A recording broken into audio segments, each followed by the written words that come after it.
Hey guys, this is Creative Karma and welcome back to my room again.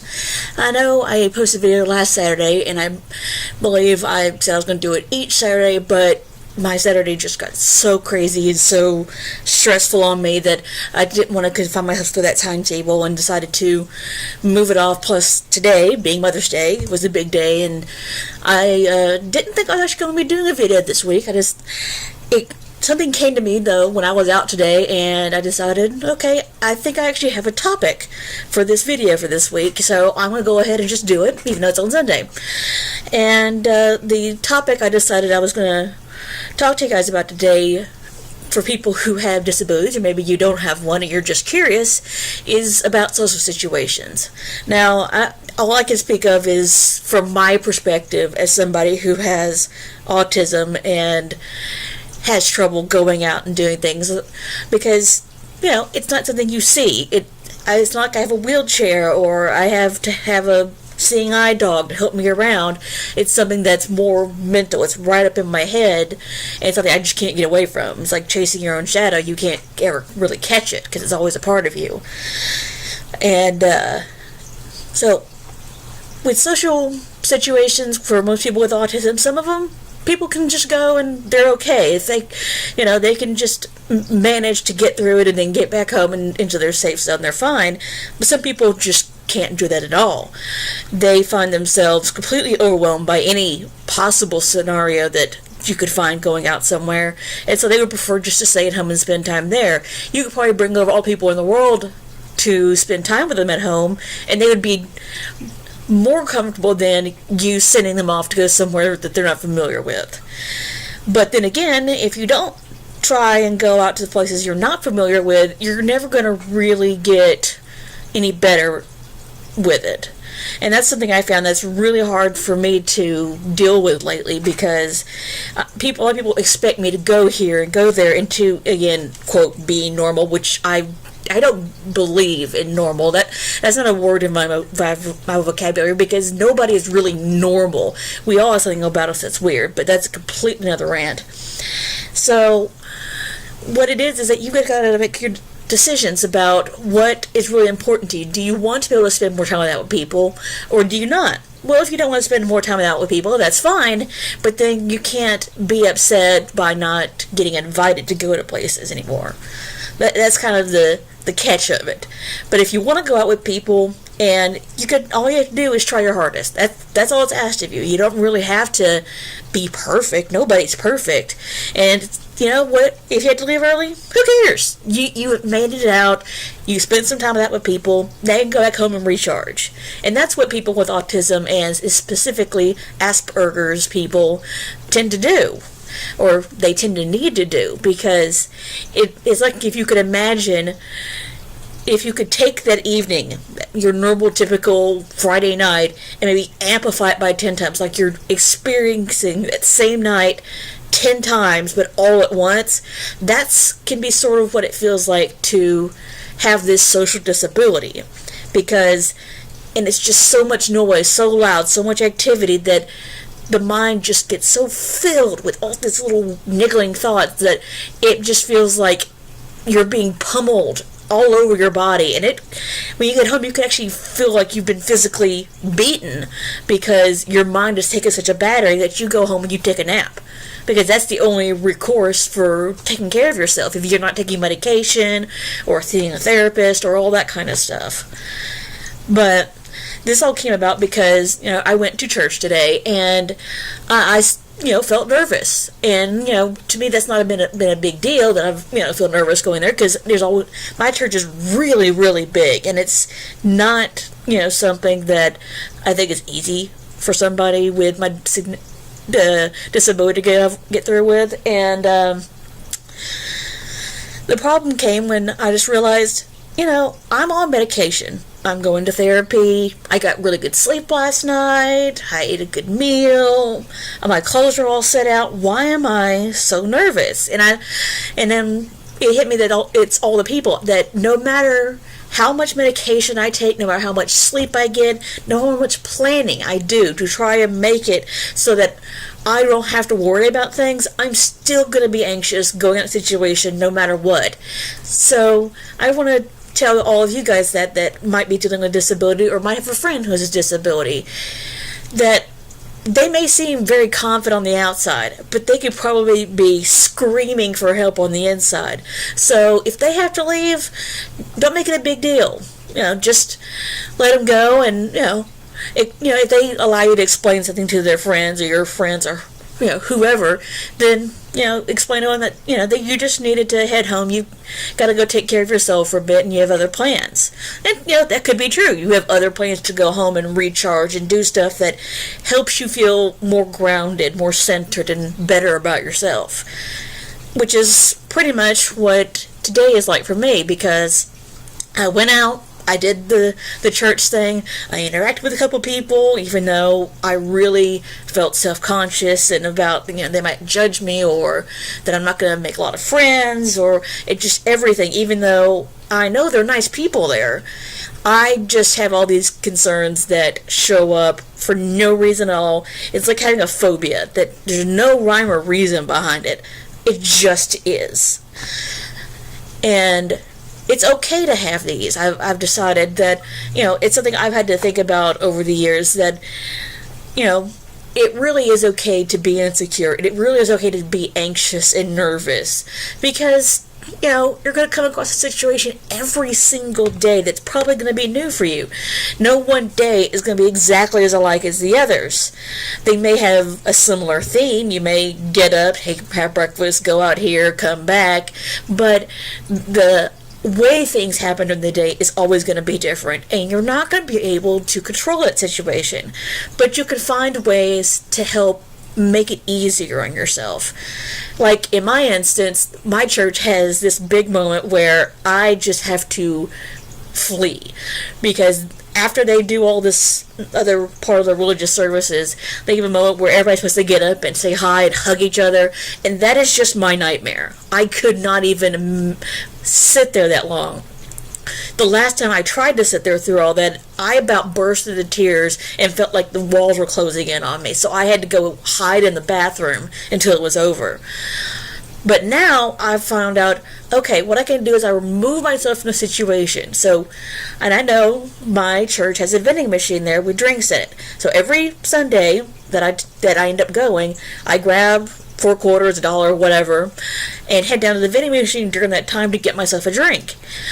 And that's something I can keep with me when I go to class afterwards, so it has something to drink later, because I know I always get thirsty. So in a way, I'm planning ahead, but I'm also giving myself a break.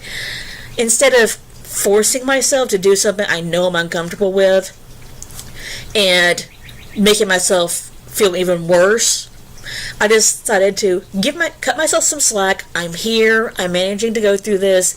I'm probably going to manage going through lunch later. I've made a big step here. I need the time for myself right now. 5 minutes, whatever, to be on my own. And it works. It allows me to get through the day, and it allows me to have that one little piece of me during the day that I can say, this was myself. I don't have to pretend to be somebody else right now. I am just me. But it's helped a lot now that a lot of people now know I have this disability, and it's been explained to them in quite an immense detail, mostly because I had that book I wrote, which, if I've not linked before, I will actually keep linking down in the comments in the description section. And now that they've read it, they understand, oh, this is how she views the world. This is what it's like for her, how hard it is for her, the way she views things. And, they have not judged me for it, which is, what I've been looking for. But when I see people that are so close to me that do that, I keep, instead of accepting that, hey, more people are accepting this, that my mind still goes, oh, there's going to be somebody who's going to reject me because of it. And that's happened before. I've had people who will stand up for me to somebody else because of me having a reaction, a psychological reaction to a situation. Or I say something wrong, or I do something wrong, and somebody will respond with something along the lines of, that's not an excuse. That's not the way, things work. You're just lying or something like that. And, no, I'm not lying, and I'm not using it as an excuse. I'm just explaining, or they are just explaining this is the way I view things. And I'm never meaning anything bad by it, or I'm not meaning to be rude. I don't even recognize that it's rude at the time. So I have to have friends around me that'll sit there and tell me, hey, when you said this, it kind of came off wrong. You may want to talk to this person about it. And, usually when I get the chance to talk to this person about it, we clear the air and everything goes back to normal. But most of the time, people, when I want to talk to them about this, tend not to, because they don't believe this to be an invalid reason for responding this way. But they've never probably been around too many disabled people at all, especially those who are mentally disabled. And if they have, it must have been a sort of bad situation that people were using that as the excuse to say, hey, I can do what I want because I have this. Well, in my case, that's not what I'm saying. I don't use your disability as a crutch. Allow yourself to have experiences and to try new things. Try new foods. Try going to a new movie or a new store or something like that, because you never know what's going to happen when you allow yourself the chance to go out there and experience something new that you can't control. My best example of that is when I first went to go visit a friend of mine I knew from college. And, she actually had to work one day when I was down there, or had a family something, I can't remember exactly, but she said, hey, I'm going to drop you off at my other friend's house that I've known since high school, and she can drive you around and take in whatever until I get back. And that friend that I met with and got to hang out the day with, we are now the best of friends. And every time I save up enough money to go down there and visit her, I have so much fun. And she's been to visit me, and we just have all these inside jokes and all this stuff. And if I had been too scared to go down there on my own, because that's what I was, I did not go there with a parent. I flew by myself and went down there to a place I had never been before. And I met this wonderful person, and now they're such a big part of my life, I couldn't imagine my life without them. So, I'm getting better at these scenarios, but there's always going to be another one down the line that's going to make me question of, I could stay home, I could say, hey, I need to stay home from this, but I have to also ask myself, is that going to do me a disservice? Am I using this as a crutch rather than because I'm actually feeling bad? And if I'm actually feeling bad, that's fine. Most people will understand that. But if I'm using it as a crutch, it'll be plainly obvious to almost everybody around you. So be honest with yourself when it comes to people about your disability. Don't allow them, or the fear about what they're going to say, stop you from being honest about yourself and about what's going on with you. And you don't have to be a regular churchgoer. You don't have to go out and go clubbing on Friday nights. I don't want to do that either, but there's places you probably could go that pardon me, are out there and are something that you are interested in. Like if you're really into reading, there are book clubs at libraries that have maybe 6 people in them. That would be perfect for somebody who loves to read. There's probably math clubs if you're still in school, or science clubs. There are people you can hook up with that are interested in the same things as you, that are in smaller groups, and then they in turn can help you meet more other people in other situations, so you have somebody to lean on while you go into new situations. It's all a big web that comes together, and eventually your world gets bigger and bigger. And it allows you to feel like you have a life instead of feeling like you're locked up and nobody knows you, you don't have any friends or anything. And I think that's the key, I believe, that I'm trying to get through with all this with social situations, is that, yeah, they're scary, and yeah, there may be times you just can't do it, and that's all right. It's best to take care of yourself and know what your real issues are, and to know how to take care of them and ways around them if you can't leave. But more than likely, it's going to be something that's going to be very simple, that you're not going to realize it, and you need to have somebody there who truly understands you. And if you don't, go out there and find somebody. There's going to be somebody out there in the world who's going to understand how you feel, that you could talk to either afterwards or during, that'll be your grounding post, that can keep you from floating off into space because you've gotten so anxious and so guilt-ridden about anything. So that, I believe that's about all I need to say that for now. I've kind of rambled on for ages here about all that, but I hope you enjoyed this video, and if you do, hit the like button down below or subscribe to me. I also have a blog which I will also post down below, so if you want to go there, because sometimes I may not do a vlog, I may actually just do a written